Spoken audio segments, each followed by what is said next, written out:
Bonjour à toutes et tous et bienvenue dans ce webinaire consacré aux solutions d'adaptation fondées sur la nature dans la construction et l'aménagement.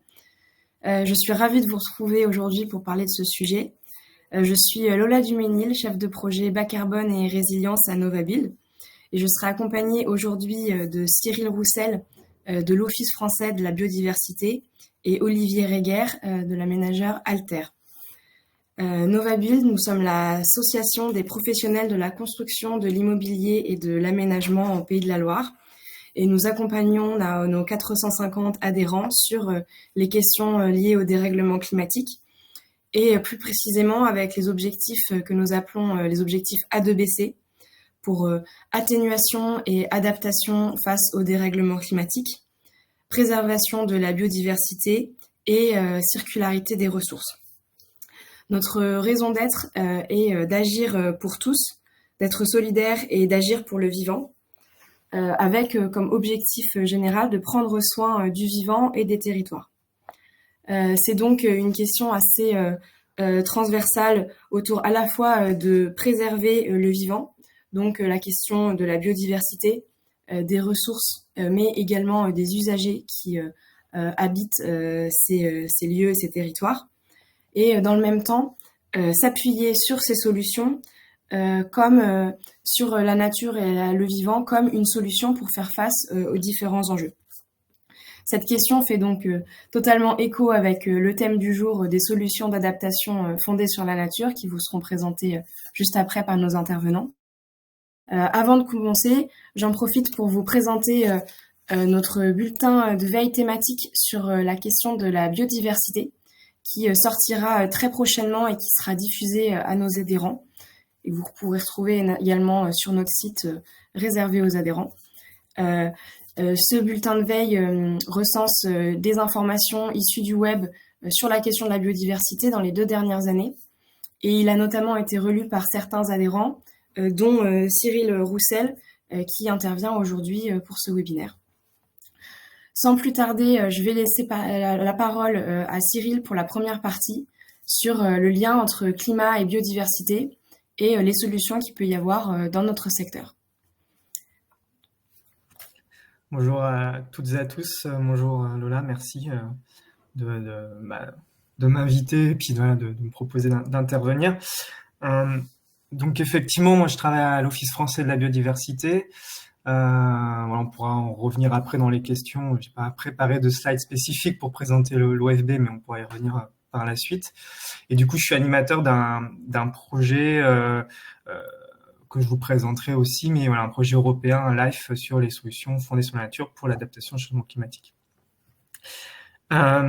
Du coup, dans un premier temps, je voulais vous repartir un petit peu du constat du changement climatique et de la biodiversité en région, notamment donc avec les données issues du premier rapport du GIEC ligérien qui est sorti en juin 2022.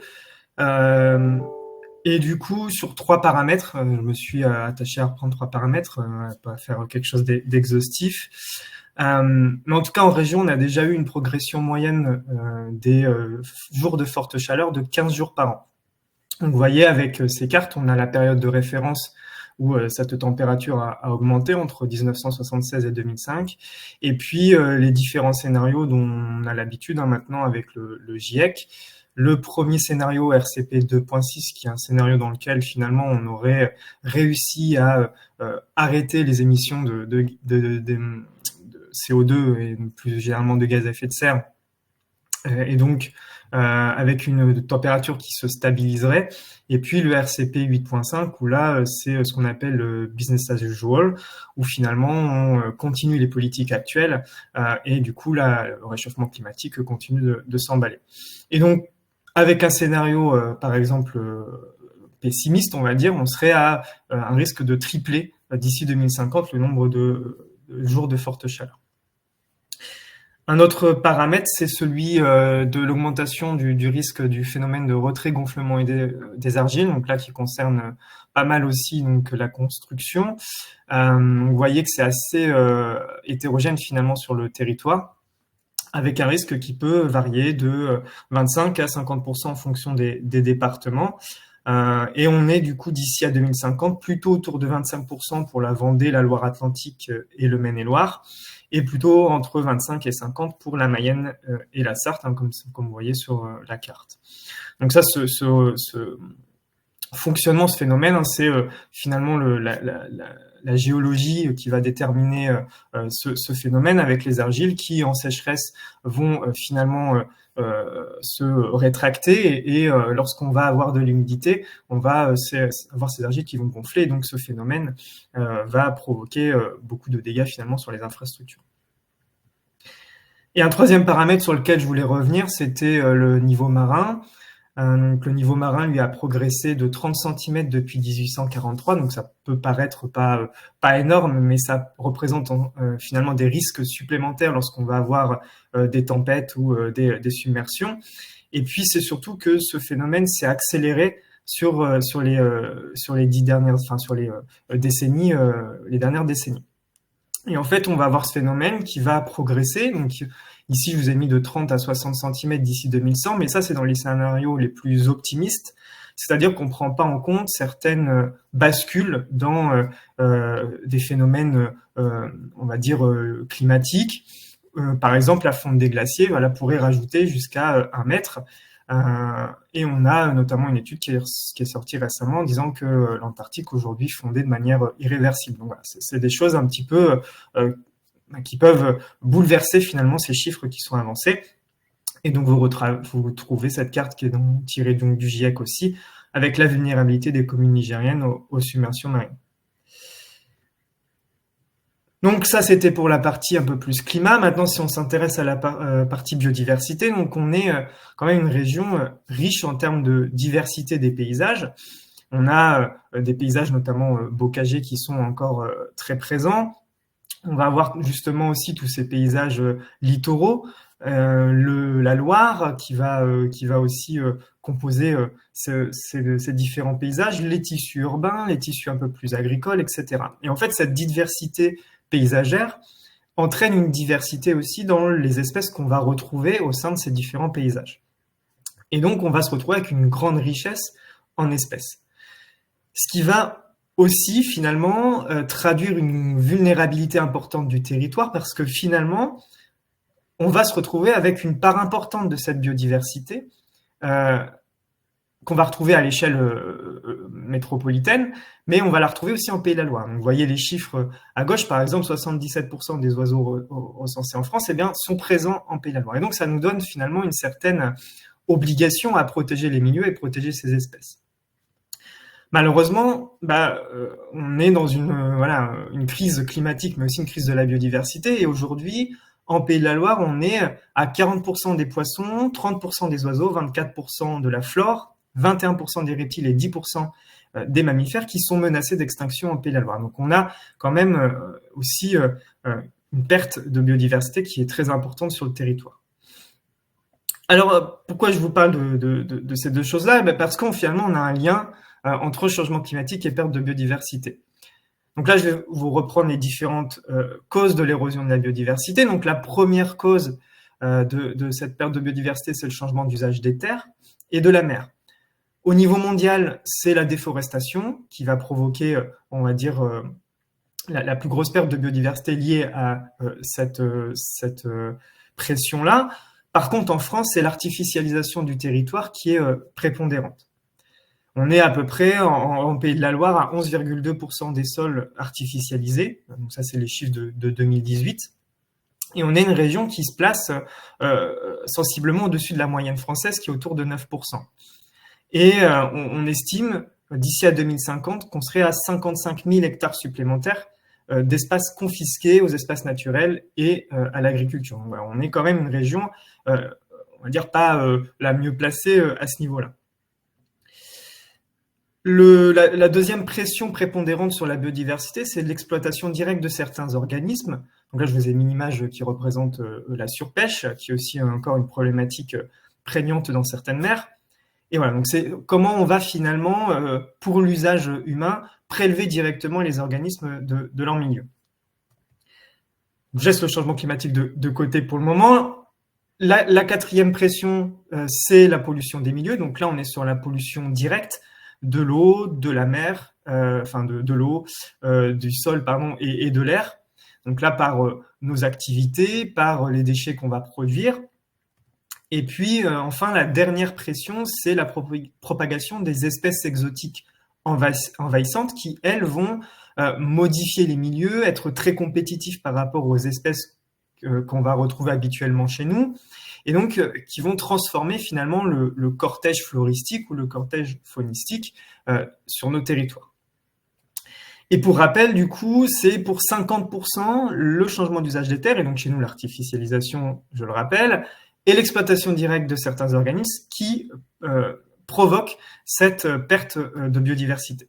Et donc le changement climatique, aujourd'hui, il est en 3e position. Demain, il pourrait être finalement en 1re position, il pourrait devenir prépondérant par rapport aux autres pressions, notamment parce que le climat, finalement, c'est un filtre supplémentaire qui va se retrouver par-dessus les autres pressions. Donc la biodiversité est déjà très contrainte par ces 4 autres pressions, mais le changement climatique va venir compliquer finalement l'adaptation des espèces et va provoquer des changements qu'on va voir un petit peu après. Et par exemple, si on prend la température, c'est un élément essentiel dans la répartition des espèces et puis dans leur cycle de vie. Et donc voilà, c'est pour ça que cette problématique est très liée, que le changement climatique et biodiversité sont à traiter de concert. Donc justement, quels sont les impacts de ce changement climatique sur la biodiversité? En fait, on a plusieurs niveaux qui peuvent être atteints. On peut avoir un niveau, on va dire, un peu général qui va concerner les écosystèmes. Donc là, je vous ai mis 2 photos. Une photo, on a de l'eutrophisation, c'est-à-dire qu'on va avoir des algues en fait qui vont se développer de manière un petit peu trop importante et qui vont rendre le milieu ce qu'on appelle anoxique. Finalement, on va plus avoir d'oxygène et puis ça va entraîner la mort des organismes qui vont vivre dans ce milieu. Ou une image de sécheresse où là, finalement, le milieu va être complètement bouleversé, on va avoir une perte énorme de biodiversité, mais ça peut être aussi la disparition des milieux, par exemple littoraux, due à la montée des eaux. On va avoir aussi ce qu'on appelle la modification de la physiologie ou du comportement de l'espèce. Par exemple, la perche fluviatile va changer son régime alimentaire pour trouver de nouvelles espèces, puisque finalement, ces proies habituelles vont avoir soit disparu, soit vont avoir migré. On peut avoir aussi ce qu'on appelle un changement dans la mélanisation des insectes, c'est-à-dire la couleur. On va passer des couleurs plus foncées à des couleurs plus claires pour mieux résister aux fortes chaleurs. Sur un autre axe, ça va être la phénologie des espèces qui va être modifiée. Donc là, on va être plutôt sur, par exemple, pour la rousserolle turdoïde, on va avoir une période de ponte qui va être modifiée, notamment pour éviter les périodes de sécheresse ou de forte chaleur, pour avoir un meilleur succès de reproduction pour l'espèce. Et puis, autre chose qu'on observe aussi assez facilement, c'est la germination des arbres, notamment qui va être avancée dans le temps. Et puis enfin, j'en ai un petit peu parlé, mais c'est la modification des aires de répartition, donc soit avec la progression des espèces exotiques envahissantes, soit avec un déplacement des espèces qui va se faire, notamment des espèces méditerranéennes qui vont monter. À savoir qu'en fait, ces différents effets, comme je l'ai dit, vont être exacerbés par les autres pressions, et notamment celle de l'artificialisation du territoire, notamment parce que on va avoir coupé finalement la possibilité aux espèces de se déplacer, et donc ça va renforcer le caractère fort finalement de l'impact du changement climatique sur ces espèces qui vont pas pouvoir s'adapter au changement extrêmement rapide du climat qu'on a aujourd'hui. Et puis, vice-versa, la biodiversité est importante sur le climat, notamment en termes de régulation de celui-ci, stockage du carbone, on en parle beaucoup avec les puits de carbone, mais également sur la limitation des impacts du changement climatique. Et donc, c'est pour ça qu'on en vient à la notion de solution fondée sur la nature ou de solution d'adaptation fondée sur la nature. Alors, ce concept de solution fondée sur la nature, on l'entend beaucoup plus, on y monte beaucoup, que ce soit au niveau politique, que ce soit au niveau également des élus, des financements, et donc c'est important finalement de saisir ce concept-là, et surtout de savoir ce qu'on met derrière, parce qu'on a aussi je vais digresser un petit peu, mais on a eu récemment au Kenya une conférence internationale voilà, de différentes parties sur les solutions fondées sur la nature notamment, avec certains pays, par exemple, qui veulent mettre les énergies renouvelables dans les solutions fondées sur la nature. Donc voilà, l'idée c'est vraiment d'avoir le cadre pour qu'on sache ce qu'on met derrière. Donc globalement, les solutions fondées sur la nature, qu'est-ce que c'est? Ce sont des actions de protection, de gestion ou de restauration des écosystèmes qui vont essayer de répondre à un défi sociétal. Donc dans le cadre du Life Artisan, que je vous présenterai après, c'est le défi de l'adaptation au changement climatique, mais ça peut être l'accès à une alimentation saine, ça peut être l'accès à l'eau, ça peut être l'atténuation au changement climatique, etc. Donc en fait, on a une diversité de défis sociétaux qui ont été définis au niveau international, notamment par l'UICN, pour lesquels les solutions fondées sur la nature peuvent apporter des réponses. L'idée ensuite de ces solutions, c'est forcément d'assurer un bien-être humain pour répondre à ces défis sociétaux, mais c'est aussi de permettre un gain net de biodiversité. Et ça, c'est hyper important, et ça, c'est quelque chose qui ne peut pas varier dans les solutions fondées sur la nature. Évidemment, on veut que ces solutions également elles soient gérées de manière durable, qu'elles soient efficaces, qu'elles répondent à la problématique pour laquelle on les met en place, et adaptatives. Et ça, c'est peut-être le plus compliqué finalement, c'est comment on va se laisser une certaine flexibilité dans la mise en œuvre du projet et de la solution pour la faire évoluer au cours du temps en fonction de ce qu'on va observer soit sur le terrain, mais aussi des nouvelles données scientifiques qu'on va avoir ou de comment le climat finalement va, ou la biodiversité va réagir à cette solution. Donc voilà, c'est un petit peu le volet, on va dire, peut-être le plus compliqué. Et donc voilà, l'idée c'est pas finalement de réinventer la roue, hein, c'est un concept englobant qui reprend les techniques de génie écologique, de restauration et de gestion, de modification des pratiques, que ce soit en agriculture ou en sylviculture. Mais ça permet d'avoir ce terme commun qui permet de communiquer, qui permet d'avoir plus de poids, qui permet de débloquer des financements et surtout qui a un cadre international avec un standard qui a été produit par l'UICN. Et alors, ça vaudrait presque un webinaire pour parler exclusivement de ce standard, mais voilà, il est disponible et volontiers, je pourrais vous le passer si vous le souhaitez. Et donc, c'est des actions vraiment qui cherchent à décloisonner biodiversité et climat, l'idée étant de ne plus traiter séparément les deux choses, où sur le climat, on va beaucoup faire un focus sur l'énergie, et la biodiversité, parfois on en oublie qu'il y a le changement climatique. Donc l'idée vraiment, c'est de faire le lien et le pont entre les deux, et de mettre en place des solutions qui ne portent pas préjudice à l'un ou à l'autre. Donc voilà, pour reprendre un décloisonnement, inciter à mobiliser les financements, durabilité, et puis c'est complémentaire aux autres approches de la conservation de la nature.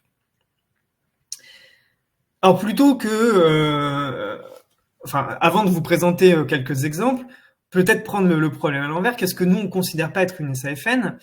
Alors, on a sorti un cadre qui permet finalement une note de cadrage au début du projet, qui est vraiment très intéressante et que je vous invite à aller lire, qui permet justement de bien comprendre ce qu'on met derrière.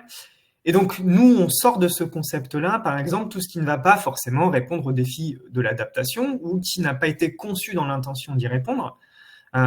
Tout ce qui irait à l'encontre de l'atténuation, évidemment, on ne peut pas dire qu'on va s'adapter, mais en même temps mettre une solution qui va aggraver finalement le changement climatique. Tout ce qui ne va pas être une action concrète sur le terrain, on est vraiment à travailler avec les écosystèmes sur le terrain, donc tout ce qui va être de la communication, de la sensibilisation, etc., ça ne fait pas partie des solutions fondées sur la nature. Tout ce qui va être une altération de la nature ou du milieu de manière artificielle, donc, par exemple, les OGM ou les récifs artificiels, ça c'est pareil, on l'a retiré de ces notions de solutions fondées sur la nature. Ce qui fait partie de la séquence éviter, réduire, compenser, notamment dans la compensation, ne fait pas partie des solutions fondées sur la nature parce que on recherche ce gain net de biodiversité. Donc, si on a détruit quelque part, c'est compliqué finalement ensuite d'avoir ce gain net. Et puis enfin, les notions de biomimétisme également ne sont pas comprises dans les solutions fondées sur la nature, bien que ce sont des solutions par ailleurs qui sont très intéressantes. Donc concrètement, ça peut être une solution fondée sur la nature. Donc on est sur de la restauration, de la replantation au niveau d'un cordon dunaire. Là, on est plutôt sur de la technologie de pulvérisation, et donc là, on n'est pas sur de la solution fondée sur la nature, évidemment. Donc quelques exemples. Alors je me suis beaucoup concentré sur le milieu urbain et j'ai mis un autre exemple après un petit peu différent, et notamment autour de la végétalisation. Alors c'est pas exhaustif de l'ensemble des solutions fondées sur la nature qu'on peut trouver sur ce type de milieu ou sur l'aménagement, la construction de manière générale. Mais voilà, il fallait un petit peu montrer des exemples de ce qu'on peut considérer comme une solution fondée sur la nature, et j'insiste là-dessus, j'en reviendrai après dessus. Donc un exemple qui peut être une solution fondée sur la nature, par exemple, c'est les toitures végétalisées. Donc là, je vous ai mis l'exemple de la toiture végétalisée du centre scolaire Aimé Césaire, donc avec un affichage notamment de lutte contre les îlots de chaleur, pour l'infiltration de l'eau, pour le retour de la biodiversité, avec une approche, ce qu'on appelle phytosociologique, donc c'est-à-dire une étude de la composition finalement de floristique des espèces qui vont être mises en place, et donc avec deux types d'espaces, un espace dunaire et un espace type lande, avec différents reliefs qui vont permettre de retrouver finalement différents habitats et donc différentes espèces liées à ces habitats. Et puis le tout forcément avec un aspect pédagogique, notamment avec une accessibilité de la toiture par les enfants, notamment dans un but de découverte, de compréhension des milieux, dans une démarche aussi de l'école du dehors, voilà, qui permet de sensibiliser les enfants à la protection de la nature. Un autre exemple, donc ça c'est à Lille, donc là on est sur de la végétalisation des pieds de mur, donc là c'est à l'initiative des habitants. En fait, c'est la ville qui propose de venir faire une petite fosse devant les maisons, et puis aux habitants de finalement aller chercher cette possibilité auprès de la ville. La ville met à disposition une palette végétale composée de végétaux locaux, mais aussi composée de végétaux, on va dire, plus ornementaux. Voilà, on va dire aussi, il faut proposer aux habitants des choses peut-être un peu plus visuelles aussi pour passer le pas. Et c'est relativement simple à mettre en place, hein, et ça s'insère aussi dans la logique de trame et de coulée verte au milieu de la ville. Donc pour le déplacement, encore une fois, des espèces. L'idée là, c'est en fait quelque chose qui peut être assez simple, hein, qu'on pourrait par exemple imaginer de faire sur des nouvelles constructions, par exemple directement, notamment par les aménageurs. Toujours en interaction forcément avec les futurs habitants, pour être sûr que voilà, ce soit bien pris en compte, notamment pour des questions d'entretien et de durabilité de la solution.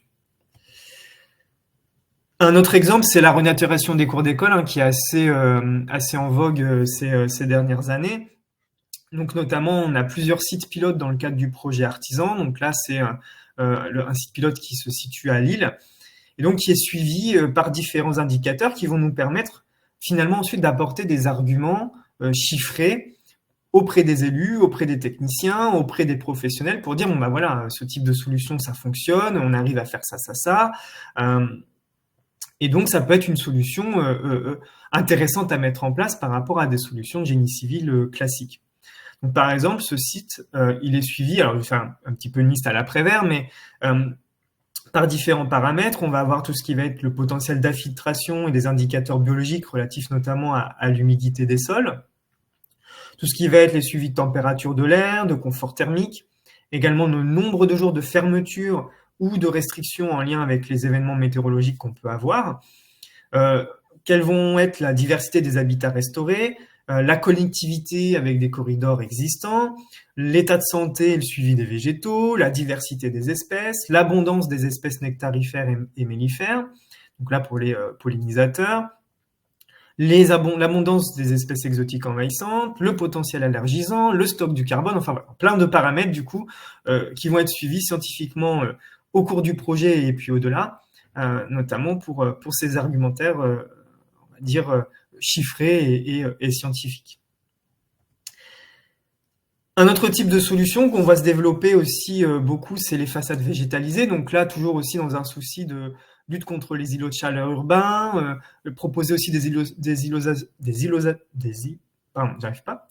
isolation thermique et phonique, et puis aussi comme support de biodiversité.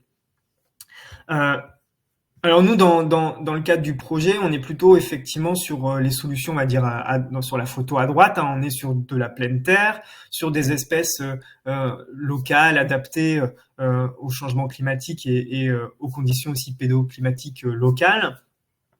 Et puis qui vont demander finalement aussi moins d'entretien que des façades végétalisées proposées par d'autres techniques. Donc là, finalement, euh, c'est plusieurs questions qui doivent se poser en fonction du contexte. Quelle technique on va utiliser, quel substrat, pour quelle consommation d'eau, avec quels végétaux. Donc voilà, après, il n'y a pas une réponse clé en main, hein. Ça va dépendre du contexte local, de ce que la personne ou les locataires souhaitent, etc.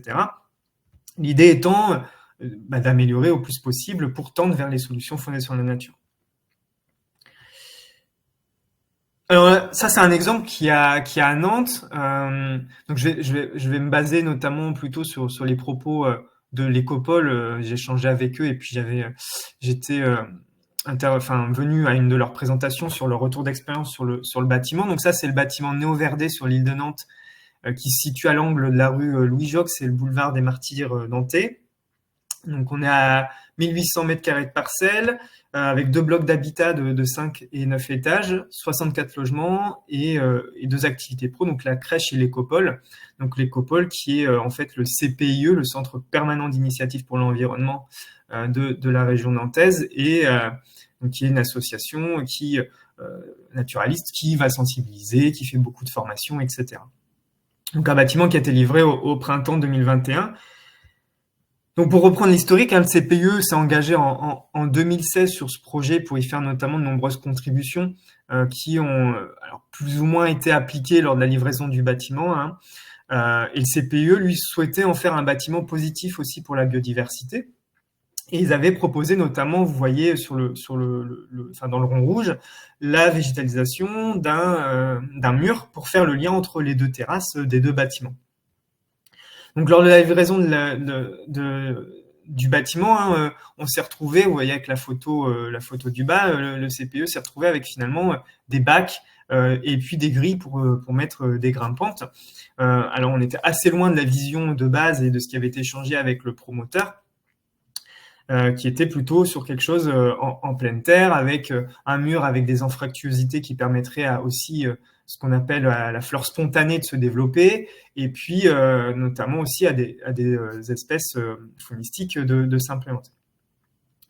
Et puis du coup, pour le CPIE notamment, hein, il est essentiel pour eux que les aménageurs se posent les bonnes questions dès le départ, et d'avoir une vision globale de la transition et pas de faire finalement de la végétalisation pour faire de la végétalisation, et pas que ce soit perçu comme un, je cite, cache-misère, notamment lorsque le bâtiment va présenter d'autres défauts, par exemple en termes d'isolation thermique ou en termes d'entretien, etc. Et du coup, pour continuer sur ce bâtiment, on a donc différents niveaux de végétalisation. On a notamment la façade nord qui est celle qui est la plus végétalisée, et notamment finalement la seule végétation qui a perduré, c'est celle qui était plantée en pleine terre et qui est partie du pied du bâtiment. Et en fait, on a aussi des coursives au niveau de ce bâtiment avec différents bacs. Des problématiques de substrat qui n'étaient pas ce qu'avait demandé le CPIE à l'aménageur, mais en tout cas, il y avait aussi une problématique d'entretien des réseaux d'eau, d'arrosage, et puis finalement un réseau qui n'était pas du tout calibré aux espèces qui étaient plantées, etc., et qui a provoqué la mort de nombreuses végétations qui étaient plantées là sur ces coursives. On va retrouver également 2 potagers sur chacune des terrasses, donc ici plutôt dans une démarche finalement de pouvoir impliquer les habitants sur ces milieux. Alors pour reprendre le message de l'Écopole et du CPIE, donc ils ont noté quand même un réel manque d'ambition écologique de la part du promoteur, hein, qui serait passé derrière des considérations économiques, un manque de compétences autour de la végétalisation des bâtiments, notamment par l'ensemble des acteurs du projet, donc là pas que le promoteur. Pas d'accompagnement également à la maîtrise d'usage, donc comment finalement être très en amont avec les habitants pour les accompagner pour les sensibiliser à comment entretenir le milieu, et puis après, comment finalement on entretient aussi ces réseaux d'eau, etc. Et donc finalement, il faudrait inclure l'ensemble des parties prenantes en amont du projet, notamment pour éviter que ces milieux-là soient délaissés. Et puis voilà, il est essentiel effectivement de se faire accompagner par des experts sur la biodiversité, que ce soit dans des bureaux, des écologues ou des assos locales. Et je vous ai laissé le contact du CPIE notamment qui peuvent vous aider à identifier les bons acteurs sur ces questions-là. Voilà pour un petit peu ce focus. Un autre type de solution, ça peut être ce qu'on appelle la remise à ciel ouvert de cours d'eau.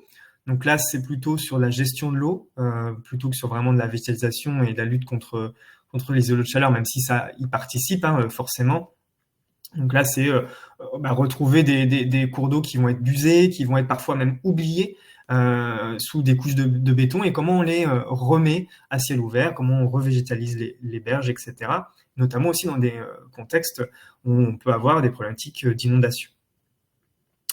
Donc toujours sur la gestion de l'eau, là c'est un autre retour d'expérience, c'est à Montrevaux-sur-Èvre, où là c'est de la déconnexion des gouttières, et puis un travail autour de la voirie qui a été largement réduit au niveau de la place de la voiture, et puis avec des nouveaux végétalisés, des parkings infiltrants, et un gros travail avec les habitants pendant 2 ans de sensibilisation encore, c'est hyper important, mais justement pour que les habitants déconnectent leur gouttière et que l'eau soit directement infiltrée à la parcelle, donc au lieu où l'eau tombe finalement.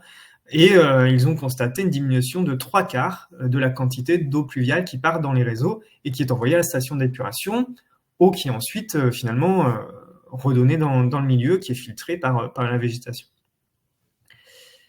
Et enfin, donc un dernier exemple, donc là qui sort un petit peu des autres, c'est un travail donc sur le littoral. Donc c'est aussi parce que je suis référent littoral pour le projet, donc ça me tenait à cœur de montrer un exemple comme ça. Et puis parce qu'avec des problématiques comme la recomposition spatiale avec la loi climat résilience, Lausanne, etc., qui va devenir quelque chose de très important à prendre en compte.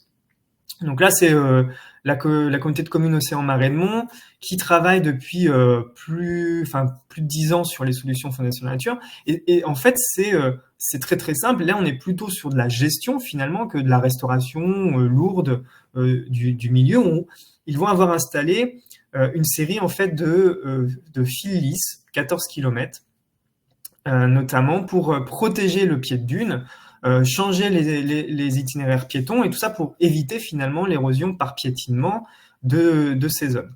Et puis on a également une mise en défense des dunes en haut pour protéger la végétation avec ce qu'on appelle des exclos, des zones qui sont entièrement interdites au passage des habitants, notamment pour protéger des espèces comme le lézard osselet, le pélobate cultripède ou encore les lapins, qui sont de véritables architectes au niveau des dunes. L'idée, c'est d'évoluer vers de simples poteaux sans fil, notamment en faisant confiance à la sensibilisation des habitants. On a pas mal de panneaux, la communauté de communes est très présente pour sensibiliser sur ces questions-là. Et puis on a un observatoire qui est présent depuis 2009 avec l'Université de Nantes, le BRGM, l'ONF aussi, qui permet d'observer comment cette dune et cette restauration naturelle finalement, qu'on a juste aidé, se fait, et ce qu'on appelle la balance entre l'érosion et l'accrétion des sédiments au niveau de la dune. Et c'est très important d'avoir ce premier rempart finalement, notamment vis-à-vis de la montée des eaux, notamment parce qu'à l'arrière, on va avoir des personnes qui vont se situer dans des zones plus basses de marais et qui vont mettre très longtemps finalement à se vider. Et puis on a aussi quelques habitations en bord de mer. Je vous ai mis un petit podcast là avec les temps justement dans lequel cette solution est abordée par la communauté de communes. Donc je vous inviterai à aller voir. Et puis cette communauté de communes donc, est rentrée dans le programme Nature 2050, qui est une source de financement possible pour ce type de solution-là, notamment pour continuer ce travail-là, et puis notamment sur ce qu'on appelle la dune embryonnaire, donc protégée à nouveau avec des fils lisses, et puis sur les dunes grises qui sont plus en arrière, avec un travail de déboisement progressif pour laisser la dynamique naturelle de la dune pouvoir se réaliser finalement. Donc, pour finir sur cette première partie, c'est un petit peu caricatural, hein, mais c'est de passer de la situation à gauche à celle de droite. Et c'est hyper important parce qu'en fait, je vous ai un petit peu menti, entre guillemets, c'est-à-dire que les solutions que je vous ai proposées ne sont pas forcément des solutions fondées sur la nature. Pourquoi? Parce que, pris isolément, on a fait une toiture végétalisée, c'est bien, on a fait une façade végétalisée, c'est bien, mais il y a une notion d'échelle hyper importante dans les solutions fondées sur la nature. C'est-à-dire que si on met une toiture végétalisée toute seule, on ne peut pas la considérer comme une solution d'adaptation fondée sur la nature. Mais si on a une réflexion beaucoup plus globale sur finalement, par exemple à l'échelle du quartier ou à l'échelle de la ville, que ça rentre dans un plan de végétalisation et que par exemple cette toiture, eh bien on a réfléchi à la gestion de l'eau, on a réfléchi aux trames vertes et bleues, comment finalement cette toiture et puis ce qu'on va mettre en place autour va permettre aux espèces de se déplacer entre deux réservoirs. Si on a pris la question sociale de la vulnérabilité des populations, si on a fait une gouvernance inclusive très en amont du projet pour qu'il soit accepté, là alors on peut considérer que c'est une solution fondée sur la nature. Voilà, c'est hyper important d'avoir ça en tête, hein. C'est pas parce qu'on va mettre quelques plantes, une façade végétalisée, etc., que ça en fait une solution fondée sur la nature. Voilà. Première du coup salle de questions, j'imagine, Lola. Oui, merci beaucoup Cyril pour cette présentation. Et on va effectivement passer à une première session de questions. Donc je vais prendre les questions qui sont déjà présentes dans le chat. Il y en a déjà eu un certain nombre.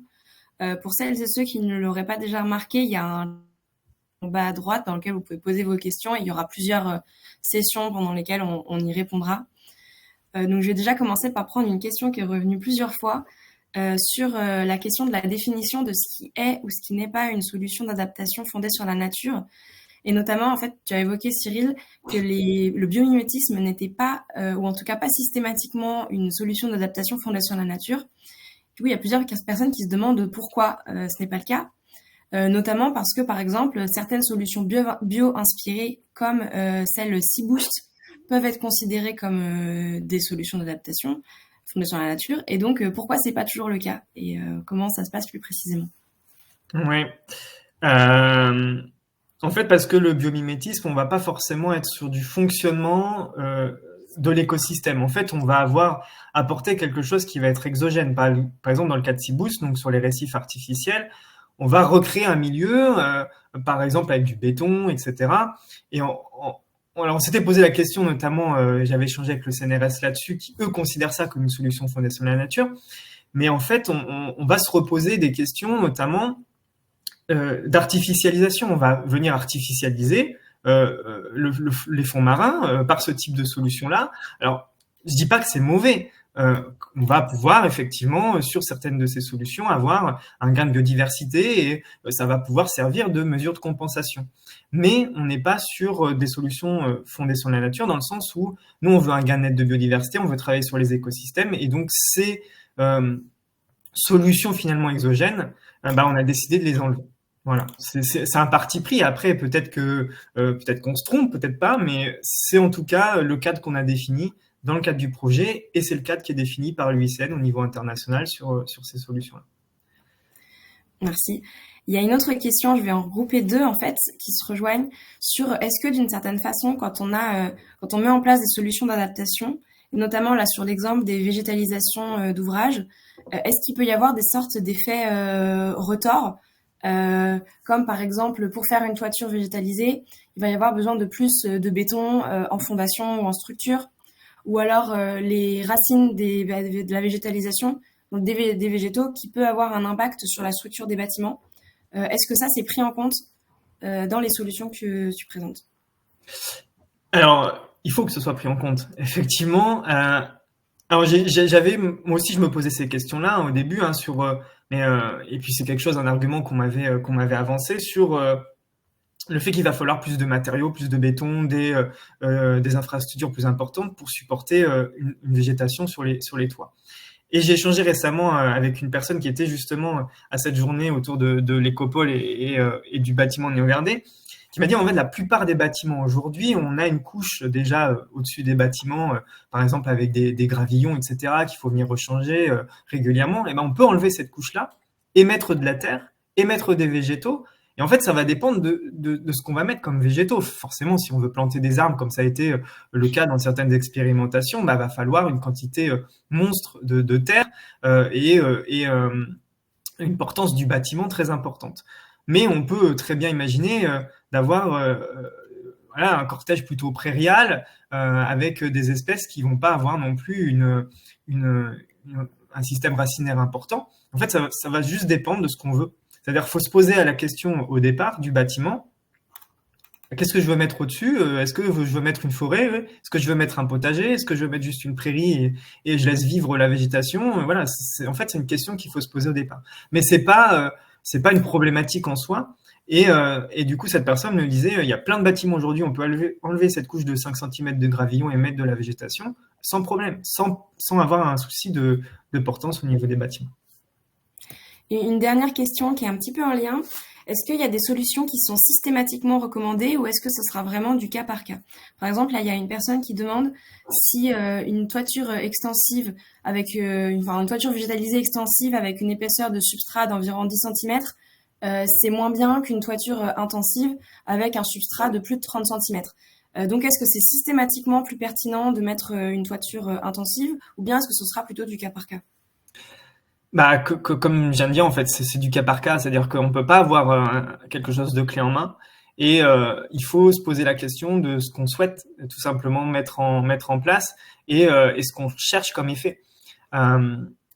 Parfois, dans certains contextes, avoir une toiture intensive, ça va être plus pertinent qu'une toiture extensive. Après, effectivement, sur la biodiversité, sur les questions de gestion, tout simplement au cours du temps, d'accessibilité, etc.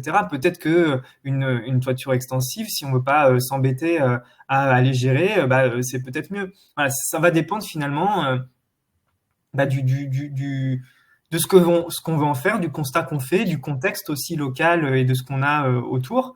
Et à ce moment-là, se pose le choix de la solution qui est la meilleure à mettre en place. Mais on ne peut pas la définir comme ça. C'est mieux de faire telle ou telle autre solution. Très bien. Merci beaucoup, Cyril.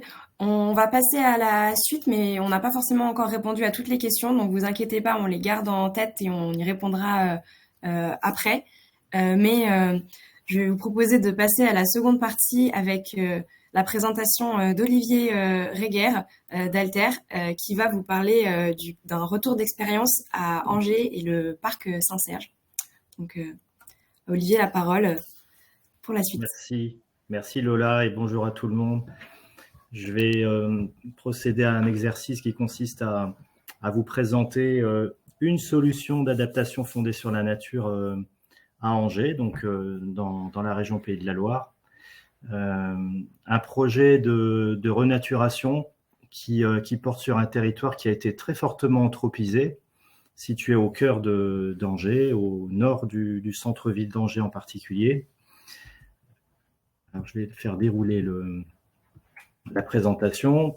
Pour resituer le contexte, et il y a certaines vues de Cyril tout à l'heure qui le précisaient très bien, Angers se situe dans un contexte géographique très singulier, avec au nord les basses vallées angevines, qui constituent un territoire naturel protégé, inondable, d'environ 6000 hectares, et puis au sud, la vallée de la Loire, que tout le monde connaît. Angers est situé sur ce point de contact entre le massif armoricain et puis le bassin parisien. Et puis il y a cette Maine, cette rivière très courte qui fait 11 km, qui vient finalement rassembler les eaux de la Mayenne, de la Sarthe et du Loir en un point qui est celui de la confluence au nord d'Angers et à proximité immédiate du secteur que je vais vous présenter. Et cette Maine se jette à Buchemaine, dans la Loire, 11 km plus loin. Donc une très grande singularité dans la mesure où cette Maine, elle ne peut pas faire grand-chose finalement. Elle est très dépendante de plusieurs bassins versants qui drainent une partie de la Normandie, le Perche, la Beauce, des territoires qui sont extrêmement vastes. Si on zoome un petit peu plus, le cœur d'Angers, on le voit ici en partie centrale et en partie basse, avec le centre d'Angers, la Doutre, qui constitue ce que l'on appelle le Pentagone historiquement à Angers. Et puis le territoire qui nous intéresse plus particulièrement, c'est tout ce secteur qui est au nord, qui est gris, qui longe la Maine et qui couvre à peu près une centaine d'hectares. Ce quartier, c'est le quartier de Saint-Serge. C'est un quartier qui historiquement, il y a un petit peu plus d'un siècle, était encore occupé par des prairies inondables.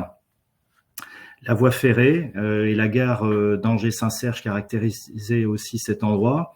Et progressivement, tout cet ensemble-là a été remblayé, occupé par l'homme, plutôt pour des fonctions d'activité ferroviaire, logistique, un peu industrielle. Ce projet de renaturation à Saint-Serge, il s'intègre dans un projet beaucoup plus vaste de retour vers la rivière, de prise en compte de la Maine dans un contexte urbain qui a beaucoup évolué. Et l'idée, c'est de considérer cet élément naturel, de faire en sorte de retisser des liens entre la ville et la rivière, dans le cœur d'Angers. C'est aussi l'objectif très important depuis le début, qui est de faire en sorte, autant que possible, de faciliter la reconstitution de ce corridor de biodiversité. La Maine, de manière spontanée, c'est un corridor de biodiversité qui connecte les basses vallées angevines au nord au Val-de-Loire au sud. Les oiseaux l'utilisent, les poissons également. Tout ça dans un contexte extrêmement perturbé par la présence de l'homme. Et l'objectif, un des trois objectifs de ce projet, c'est justement de reconstituer ce corridor de biodiversité. Et puis il y a un objectif aussi très naturel, c'est de faire en sorte que l'homme étant présent, on puisse installer la présence de l'homme dans un contexte qui est respectueux de l'environnement en plein cœur de ville. Donc le territoire, on le voit ici en photo aérienne. Vous avez à votre gauche le cœur d'Angers avec le pôle universitaire et tertiaire de Saint-Serge, que certains connaissent probablement, la Maine qui est en voisinage immédiat, mais qui finalement a été très fortement déconnectée de cette grande plaine alluviale de Saint-Serge, avec cette voie infrastructure ancienne autoroute Paris-Nantes qui coupe ce territoire urbanisé de la Maine. Et puis plus à droite, l'autoroute Paris-Nantes avec le contournement nord que certains connaissent. Ce territoire-là, il couvre à peu près 80 hectares. Il est extrêmement anthropisé. Des alluvions modernes en soubassement, des remblais dont je parlais qui sont de plus ou moins bonne qualité, assez souvent pollués, et puis une présence de l'homme sur ce territoire-là, très, très similaire à ce que l'on appelle la France moche, c'est-à-dire des zones d'activité très souvent bitumées, très souvent amiantées, et un taux d'imperméabilisation qui est proche de 98%. Ce déjà-là, on le considère en faisant en sorte que ce soit un quartier qui reste un quartier à vocation économique, et c'est un enjeu pour nous aussi important. Dans cette notion d'adaptation à la nature, il faut considérer cette présence de l'emploi, cette présence de l'activité en ville, d'autant qu'avec le principe de zéro artificialisation nette, on est bien incapable aujourd'hui de proposer aux entreprises qui sont là des terrains en périphérie. Et c'est tant mieux pour nous.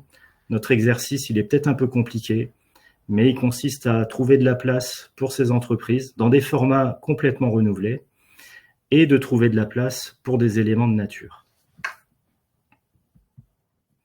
Plus précisément à Saint-Serge, qui est une brique de cette opération de renouvellement, qui porte sur 15 hectares dans le cadre d'une zone d'aménagement concerté. Le territoire qui était déjà là il y a maintenant 5 ans, c'était ça, c'est-à-dire un morceau de ville avec un pôle universitaire et tertiaire déjà constitué, un tramway qui traverse la Maine à la faveur de ce pont Confluence. Et au-delà de cet espace plutôt urbain, une zone d'activité très peu dense, assez peu occupée, avec, comme je le disais, des installations qui finalement ont absolument nié la proximité avec la rivière et qui était bien loin des préoccupations que Cyril décrivait à l'instant. Logique d'urbanisation, de table rase et de non prise en compte des conditions de développement de la biodiversité.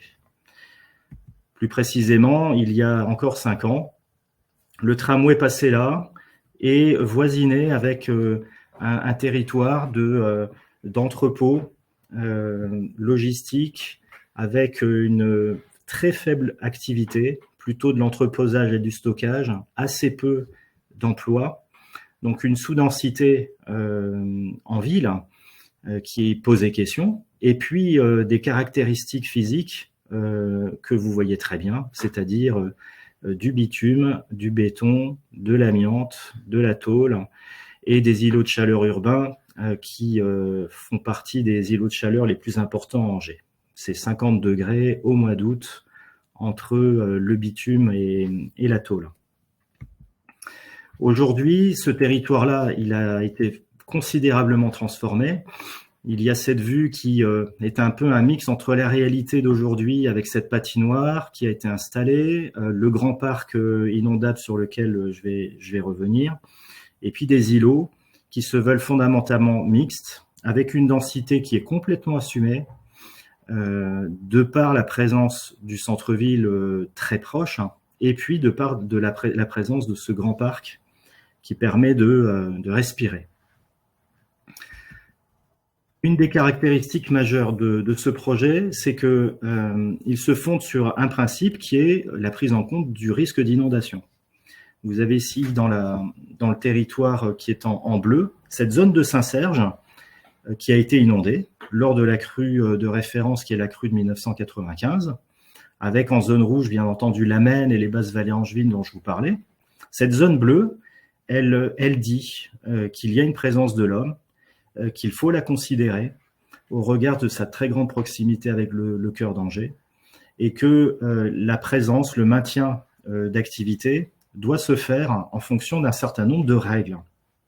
Ces règles, on les a prises en compte et non pas comme une contrainte, on les a considérées comme un élément, un moteur du projet et une manière de concevoir un recyclage de ce territoire-là. Ces règles-là, elles se résument de la manière suivante. L'objectif, c'est de prendre en compte une hauteur d'eau qui avait été définie par les services de l'État et de considérer une emprise au sol qui devait rester et qui doit toujours rester l'emprise au sol des bâtiments constatée en 1995. Donc une grande partie du travail a consisté à considérer qu'il y avait là 33% d'emprise au sol et qu'il ne fallait pas dépasser cette emprise de 33% d'emprise au sol. Ce qui nécessite, ça a été le cas et c'est encore le cas aujourd'hui, des opérations de démolition qui permettent de réduire l'emprise au sol, ce qui permet de réaliser de nouveaux bâtiments avec une plus forte densité, bien sûr, tout en respectant toujours cette emprise au sol de 33%. L'autre règle consiste à mettre hors d'eau les premiers planchers et donc de surélever légèrement les espaces publics qui permettent de desservir ces nouveaux îlots. Comme on doit surélever, on constitue des remblais. Et ces remblais doivent être obligatoirement compensés par des déblais. Voilà les règles qui s'imposaient à nous. Et c'est finalement cette règle, cette prise en compte des inondations, qui nous a amené à concevoir l'idée d'un parc. Ce parc, il vise en premier lieu à prendre en compte cette question des inondations en se disant, on a ici des quartiers qui vont être hors d'eau, accessibles pour le public, avec donc un léger remblaiement de ces terrains, et ces remblais doivent être compensés par des déblais. D'où l'idée d'un bassin en creux, de plusieurs bassins en creux qui constituent un grand parc.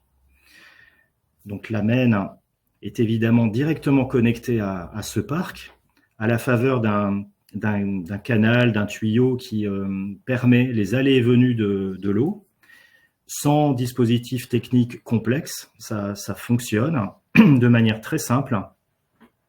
Et ce parc, il a aussi pour but de collecter les eaux pluviales de cette partie de Saint-Serge. Donc la double vocation de ce parc, d'un point de vue hydraulique, c'est de tenir compte de cette proximité de la Maine. Et quand la Maine monte, eh bien, elle rentre naturellement dans ce parc. Et d'autre part, de tenir compte aussi des eaux pluviales et de la collecte de ces eaux pluviales. Donc ça fonctionne. On le voit ici sur cette photo qui est peu joyeuse, mais nous, on était absolument ravis de voir que la Maine reprenait finalement ses droits et sa liberté à cet endroit-là.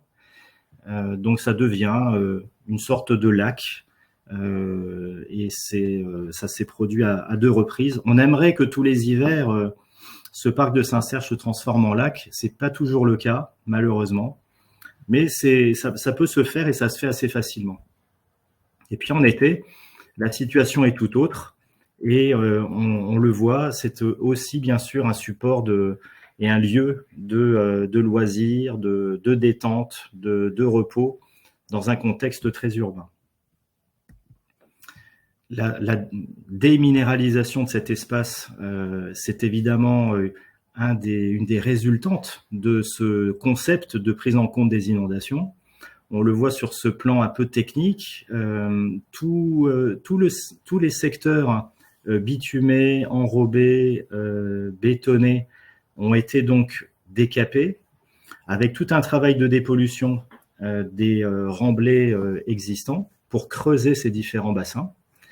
Et cette prise en compte de l'inondation a été le support de la création d'un espace de nature en ville. Ça a été l'occasion, en effet, de créer de toutes pièces des éléments de nature, de végétation, avec notamment 500 arbres de plantés, des espèces arbustives également de plantés, tenant compte de la proximité ou de l'éloignement de l'eau, avec un vrai sujet qui est celui de la capacité à s'adapter à la fois à l'eau et à la fois à l'absence d'eau. Et puis, cette manière d'appréhender le sujet, on pense qu'il est aussi important de l'expliquer et d'analyser dans le temps les évolutions de ce parc. Ce qui explique une méthode qui permet d'analyser, d'inventorier la présence de la faune et de la flore tous les ans. C'est la Ligue de protection des oiseaux de l'Anjou qui nous fait ces inventaires.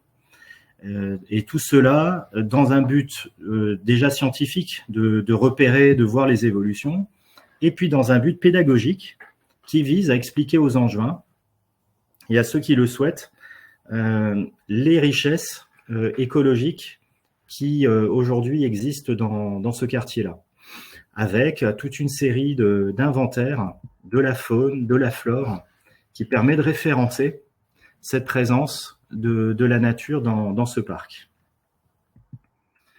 On le voit ici avec quelques évolutions qui nous réjouissent. La présence de la biodiversité dans ce parc, construit de toutes pièces. On voit que les progressions sont importantes. Beaucoup d'oiseaux, beaucoup de coléoptères, des papillons de jour, qui montrent que la nature reprend ses droits. Tout ça, on ne l'avait pas prédéterminé. Ce qui est important dans ce projet-là, c'est de s'imaginer que ce parc, il a plutôt été conçu comme assez rustique, avec un minimum d'entretien, pour que nos collègues des parcs et jardins de la ville n'aient pas trop de travail non plus. Et la nature, elle prend ses aises, elle prend de la place. Et ça nous ravit de voir que en l'espace de 3 ans, des éléments de nature qui n'existaient absolument pas à cet endroit-là, s'installent. Il y a un troisième élément de nature. On peut prétendre que l'homme fait partie de la nature. C'est aussi cette présence de l'homme qui est à considérer avec un certain nombre d'activités, d'activités universitaires, d'activités liées à l'emploi tertiaire et pas que tertiaire. Et puis, c'est le monde aussi du loisir et de la récréation, avec la création notamment, mais il y a d'autres activités, d'un skatepark.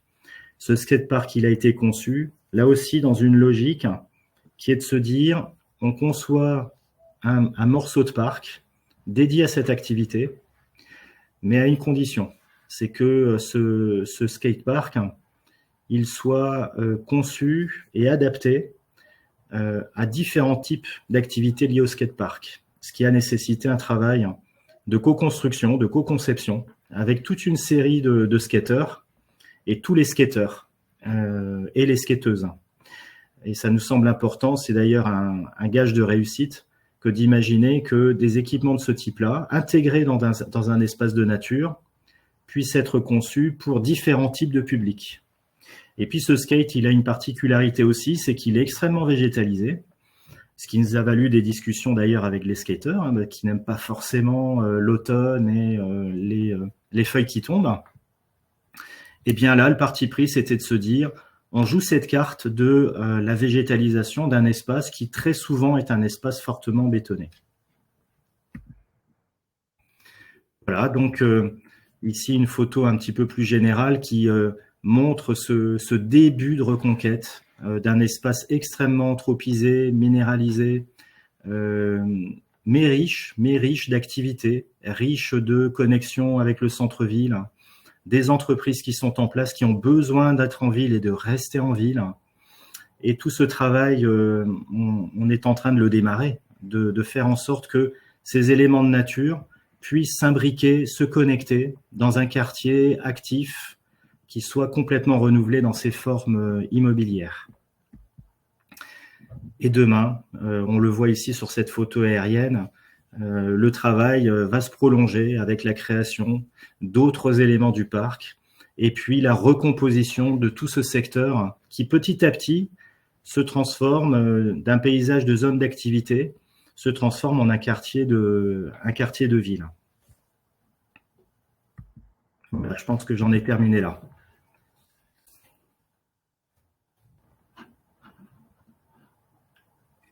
Merci beaucoup pour très beau retour d'expérience qui montre effectivement une belle position en fait d'humilité de la conception face aux contraintes du site. C'est très intéressant. Il y a des retours assez enthousiastes dans le chat. J'en profite pour poser une petite question. En fait, sur la question justement de la position en fait de la conception. Donc ce projet, il est présenté aujourd'hui comme une solution d'adaptation fondée sur la nature. Est-ce que ça a été quelque chose qui était déjà présent dans les intentions du projet comme guide de conception, ou bien il y avait d'autres ambitions au départ qui, en fin de compte, se sont vus recroiser les objectifs des solutions d'adaptation fondées sur la nature, et donc c'est plutôt un constat qui est fait a posteriori du projet. En fait, est-ce que c'est venu en amont comme un objectif, ou bien plutôt une conséquence? Alors, ce qui s'est passé, c'est que la question de la prise en compte des crues, de l'inondation, a été véritablement un élément de conception du projet.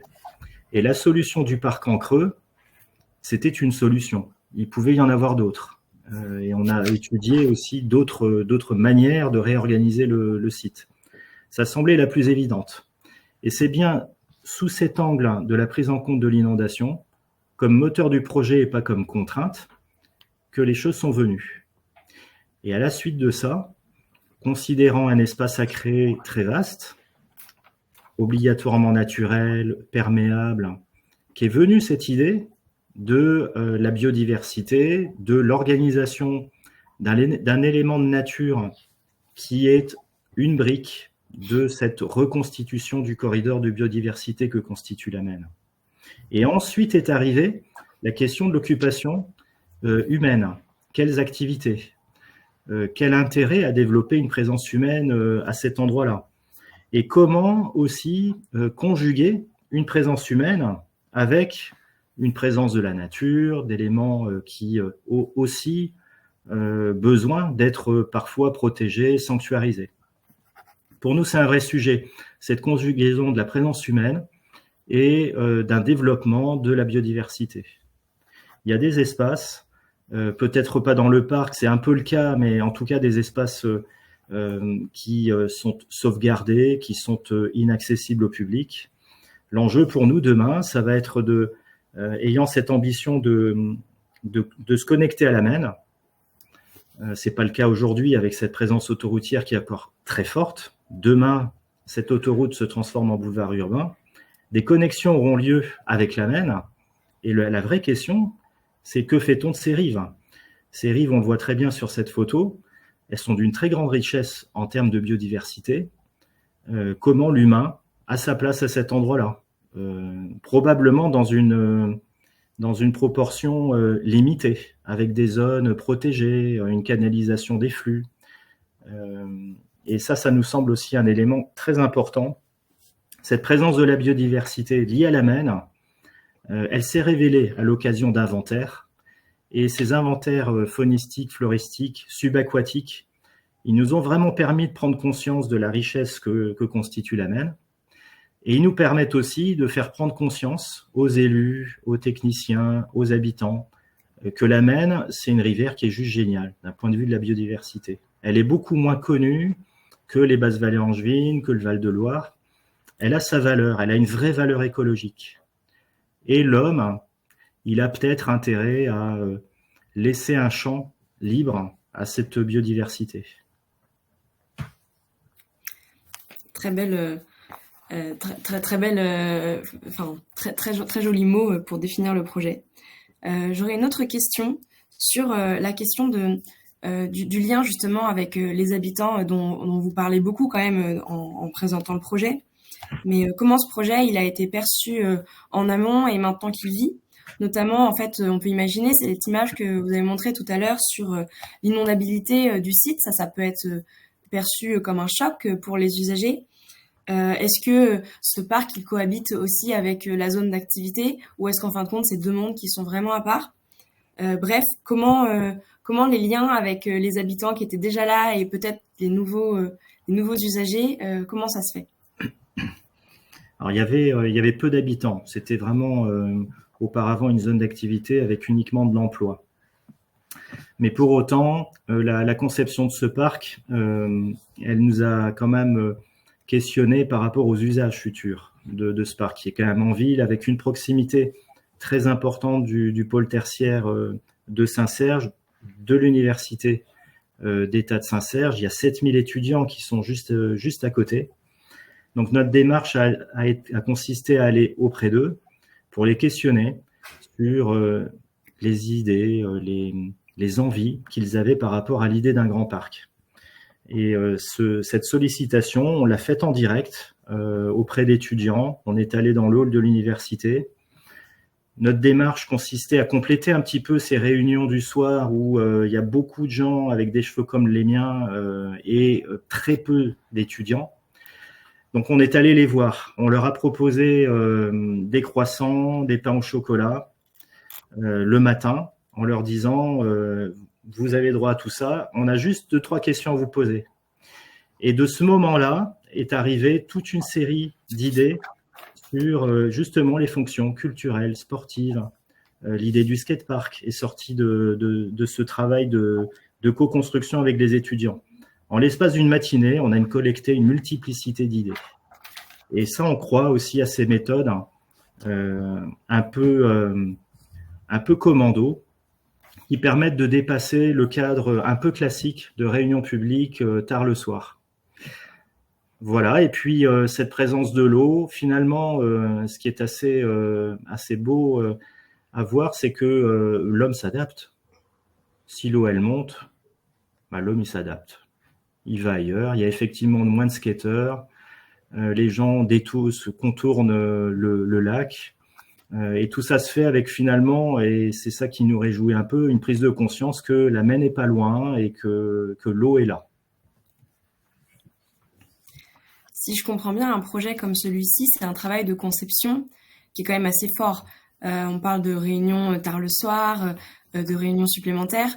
Est-ce que tout ça, ça rentre dans le cadre d'un projet classique? Est-ce que on pourrait, en tant que concepteur, avoir uniquement des projets comme ça ou en fait aujourd'hui c'est vraiment une charge de travail supplémentaire qui est difficilement absorbable? Comment ça passe dans la gestion du projet? Est-ce que c'est uniquement des acteurs qui sont en fait engagés très fortement pour que le projet puisse aboutir? Ce travail de co-construction, pour nous, il est absolument essentiel. La co-conception et la concertation, c'est pas du tout un périphérique à la conception de designers type urbanistes, paysagistes, spécialistes de ces questions environnementales. On a besoin de ces gens, on a besoin de ces prestataires. Ils sont utiles parce qu'ils nous accompagnent, ils nous aident à illustrer les choses. Mais ce qui nous paraît vraiment essentiel, c'est que les idées, elles viennent pas de nous. Les Angevins, les habitants, les entreprises, les propriétaires fonciers, ils ont aussi des objectifs, des envies. Ils ont une vision de ce quartier-là. Donc, on doit être à l'écoute de ces gens et composer quelque chose avec eux. Alors, c'est pas du temps perdu, c'est vraiment loin de là. On l'a fait également sur la Maine en mobilisant des acteurs qui connaissent la Maine, qui vivent avec la Maine, à la fois des pêcheurs, des associations sportives et autres. Et il ressort de ces temps d'échange une multiplicité d'idées que nous, aménageurs, que des urbanistes, des paysagistes n'auraient pas pu imaginer. Donc, c'est vraiment pas du temps perdu. Au contraire, il y a un effet d'enrichissement qui est formidable. Merci beaucoup, Olivier. On pourra encore continuer à répondre à quelques questions à la fin du webinaire et je vous propose maintenant de passer à la dernière partie avec donc Cyril qui va nous présenter plus en détail le dispositif Life Artisan qui peut être un moyen d'accompagner les projets sur ces questions de solutions d'adaptation fondées sur la nature. Merci Olivier pour ta présentation très intéressante et d'avoir axé aussi sur la concertation en amont, etc., qui est un point prégnant dans les solutions fondées sur la nature. Et merci Lola pour le relais. Donc effectivement, le dispositif artisan, en tout cas le projet Life Artisan, donc, qui n'a rien à voir avec l'artisanat, en fait c'est un acronyme qui signifie accroître la résilience des territoires au changement climatique par l'incitation aux solutions d'adaptation fondées sur la nature. Donc c'est un projet européen, enfin financé par des fonds européens en partie, qui est piloté par l'Office français de la biodiversité, donc qui a un gros projet qui a démarré en 2020, donc avec le recrutement notamment des animatrices et des animateurs dont je fais partie en tout cas pour la région Pays de la Loire et puis les autres personnes qui gravitent autour du projet, avec 29 partenaires ou bénéficiaires associés, 40 actions programmées, enfin on a même un peu plus maintenant, et puis 16,7 millions d'euros de budget, donc financés à 60% par la Commission européenne. Et les objectifs de ce projet, c'est vraiment de passer à une mise en œuvre, développer le recours finalement aux solutions d'adaptation fondées sur la nature sur le territoire, comme des solutions efficaces par rapport à d'autres solutions classiques. Bien sûr, toujours en fonction du contexte. On dit pas qu'on a la parole, on est parole d'évangile, mais en tout cas, voilà, c'est pouvoir proposer un panel de solutions. Et donc, l'idée, c'est d'accompagner la stratégie nationale de la biodiversité avec la nouvelle stratégie qui a été annoncée très récemment par la secrétaire d'État. Et puis, le plan national d'adaptation au changement climatique, le numéro 3, qui, lui, va sortir courant 2024. Donc, cette nouvelle monture. Et donc, l'idée, c'est vraiment d'accompagner les collectivités, les filières économiques à la mise en œuvre de ces solutions-là. Alors, l'accompagnement, il se fait à plusieurs échelles. Donc, je vais revenir, on a plusieurs échelles dans le projet au niveau de l'organisation. Donc, on a un échelon national qui est plutôt là sur de la production d'études et de ressources, sachant qu'on a fini la première phase finalement du projet qui était plutôt sur une étude d'état des lieux, sur les freins et les leviers. On a produit des fiches de retour d'expérience. Quelle est la place aussi des solutions fondées sur la nature et de la biodiversité dans la planification, donc les SCOT, les SRADET, les PLUI, etc. Et on est rentré là dans une phase 2 depuis quelques mois où là, on va vraiment avoir un outillage, on va dire, avec des livrables qui vont être produits. Donc, notamment, j'ai mis en exergue ceux qui pourraient plus particulièrement vous intéresser sur l'aménagement et la construction. Donc, on a notamment le CERD, qui est une structure qui accompagne le déploiement des solutions fondées sur la nature au niveau des Hauts-de-France, donc avec l'animatrice des Hauts-de-France sur le Life Artisan, qui va produire un guide là dans la planification, avec un guide et un webinaire donc, qui sont prévus pour ce mois-ci, mais alors j'ai pas de nouvelles, donc ça risque sans doute d'être décalé, mais en tout cas il y a ce guide et ce webinaire qui sont prévus. On a également l'ADEME qui nous accompagne sur 4 filières économiques: l'agriculture, la forêt, le tourisme et le bâtiment et la construction. Donc voilà, avec comment ces questions de solutions fondées sur la nature sont prises en compte et puis comment on peut les mettre en place. Un guide d'aide à la décision pour les entreprises, donc là aussi par l'ADEME. Et puis un guide de mise en œuvre de SAFN en milieu urbain, donc là avec CEREMA et ENPC, qui font tous deux un guide, mais qui vont être en fait les deux complémentaires. Donc là, c'est plutôt vraiment sur de la mise en œuvre concrète des solutions fondées sur la nature dans le milieu urbain. Et puis on a un échelon donc aussi régional, qui est donc l'animation dont je fais partie pour les Pays de la Loire, mais on a une animatrice ou un animateur dans chaque région et en Outre-mer, avec cette idée de décloisonner climat-biodiversité et puis finalement de faire du lobbying positif pour que ce soit ces questions d'adaptation et biodiversité soient inscrites dans toutes les stratégies au niveau régional, au niveau local, etc. Et puis pour influencer aussi les financements qui vont être mis en œuvre sur le territoire.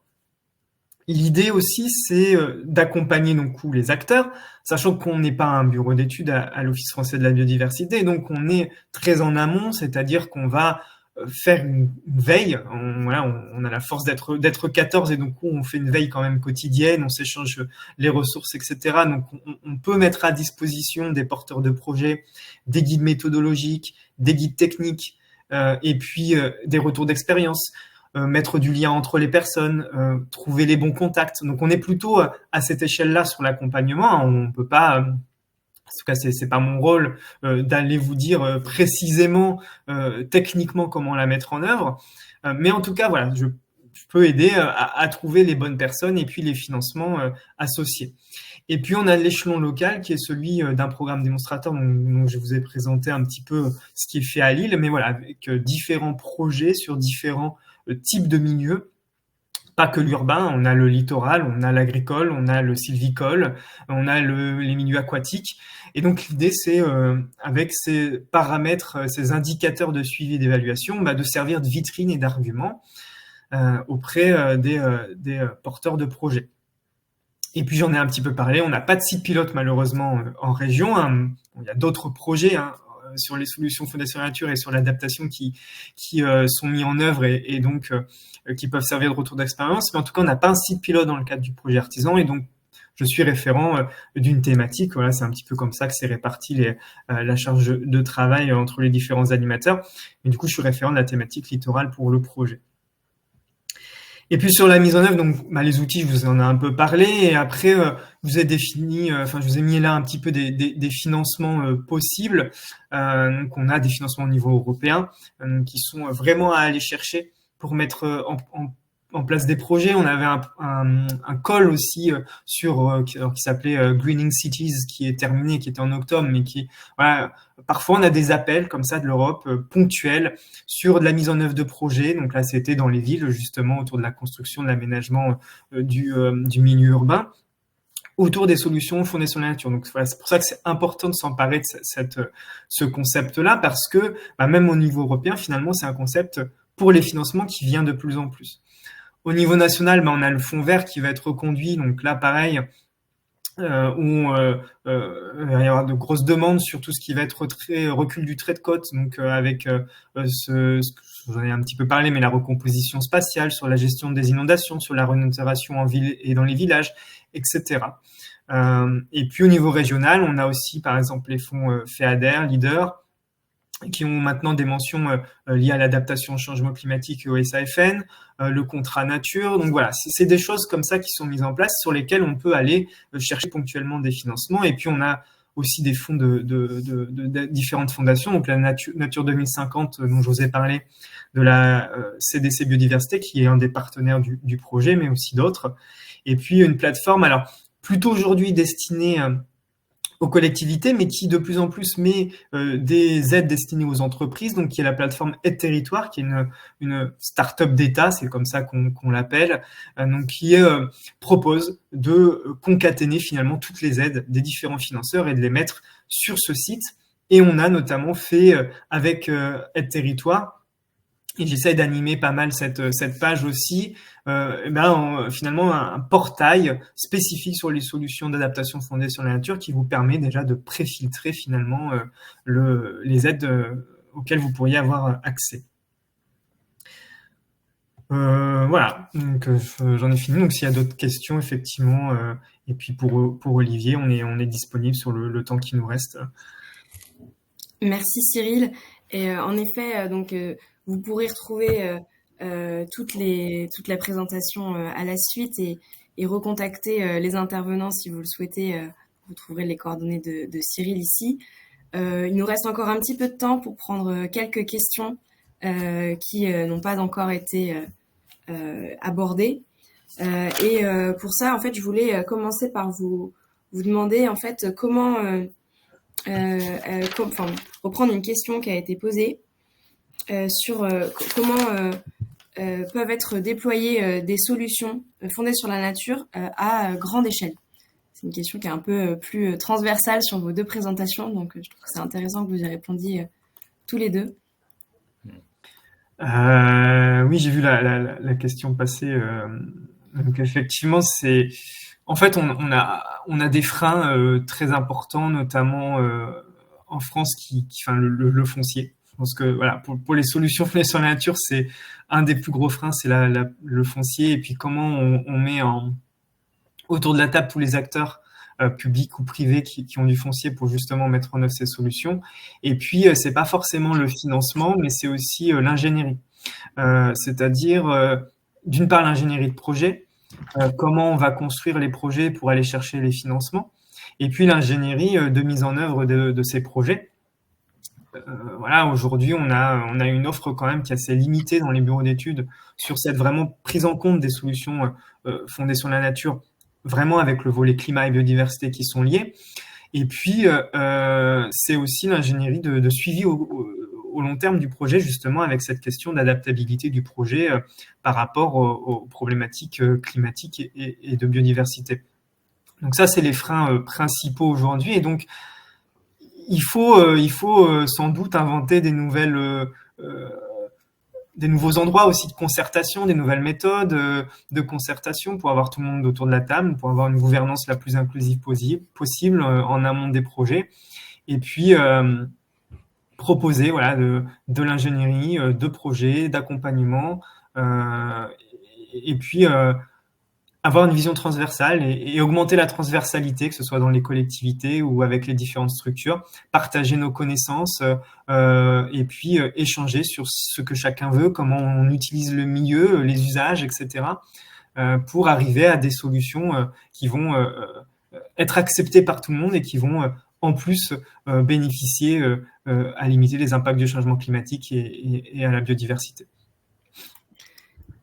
Pour compléter ce que dit Cyril, ce que je dirais en tant qu'aménageur, avec la vision d'un aménageur qui est par définition limitée dans les approches et dans les échelles, c'est que cette vue d'ensemble qui est posée par Cyril, elle se complète d'actions de notre côté qui sont très pragmatiques. On saisit toutes les opportunités qui peuvent exister, quelle qu'en soit l'échelle.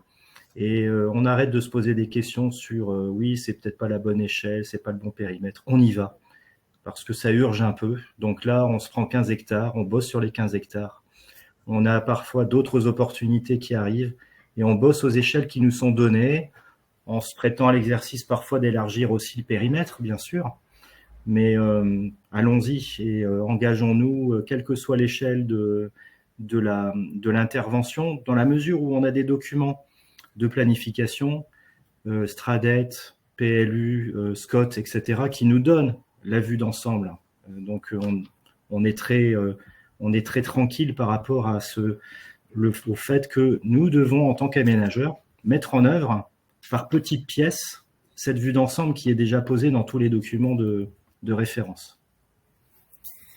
J'en profite pour rebondir sur une question qui a été posée également sur la question de la continuité écologique entre les bâtis. Ça a été évoqué tout à l'heure, la question de la continuité des trames vertes et bleues. Et en fait, est-ce qu'il y a des solutions qui peuvent être justement sur une échelle trop petite, pour rebondir sur ce que vous disiez à l'instant? En fait, quand on est trop petit, est-ce que ça peut fonctionner quand même? Est-ce que ça vaut le coup? Ou est-ce qu'au contraire, il faut voir vraiment les choses dans le temps long pour se dire que petit maillon par petit maillon, on va finir par avoir une continuité? C'est quoi la meilleure approche selon vous?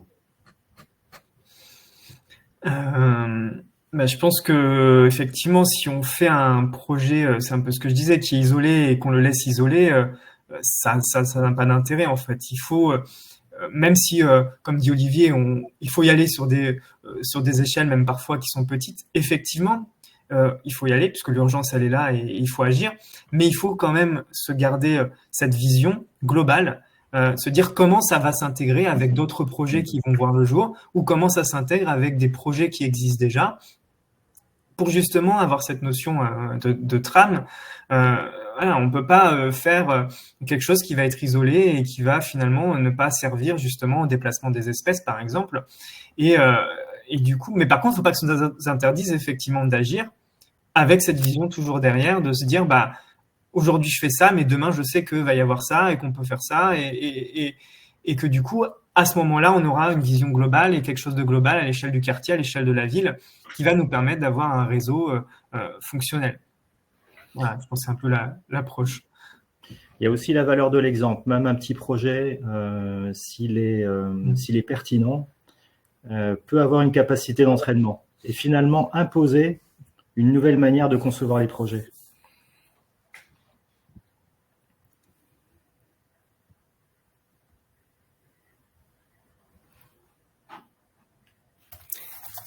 Merci. Et il y a une autre remarque en fait dans le chat, c'est plus une remarque qu'une question, mais c'est sur le fait qu'il y a des retours positifs sur les chiffres en fait sur ces projets en peu de temps et ça montre qu'ils sont importants. Est-ce que ça c'est un sujet qui est important en fait, le retour d'expérience qui permet de savoir sur ça a fonctionné, on le refait et en fait on le refait, peut-être que ça fonctionne pas, ou alors ça fonctionne pas mais on va le faire autrement. Quelle capitalisation est possible, sachant qu'on s'inscrit quand même dans le temps long du projet et le temps du vivant, où tout n'est pas forcément anticipable comme on le voudrait. Olivier, je ne sais pas si tu veux répondre par rapport à oui, ton expérience. Mais... Ça renvoie en fait à ce sujet de l'analyse et puis de l'évaluation de ces projets. Et ça nous paraît quand même assez intéressant de disposer d'outils pas forcément très complexes qui permettent d'analyser l'évolution. Inventaire de la faune, de la flore, qui permettent de manière assez pragmatique de voir les évolutions, apporter des corrections si c'est nécessaire. Mais on a plutôt confiance. Et le premier confinement qu'on a tous subi, finalement, nous, on l'a ici à Angers très bien vécu, parce qu'à l'issue de ce premier confinement, les espaces laissés à la nature, ils ont été complètement boostés. C'est juste phénoménal. On avait juste, nous, qu'à plier nos gaules et à laisser la nature s'imposer. Et cette période de confinement a été finalement très heureuse pour que la nature reprenne ses droits. Oui, et puis pour compléter effectivement cette idée d'avoir des suivis, ça rejoint le volet un peu adaptatif des solutions fondées sur la nature, c'est-à-dire que aujourd'hui c'est essentiel, je pense, sur ces solutions, d'avoir un monitoring sur le temps moyen-long, justement pour les faire évoluer au cours du temps. Et c'est un peu ce qui nous manque aujourd'hui sur ces solutions-là, et c'est un petit peu ce qu'on nous reproche par rapport à des solutions classiques où la digue, on sait que ça marche par exemple, on va la mettre, ça se voit, ça marche tout de suite.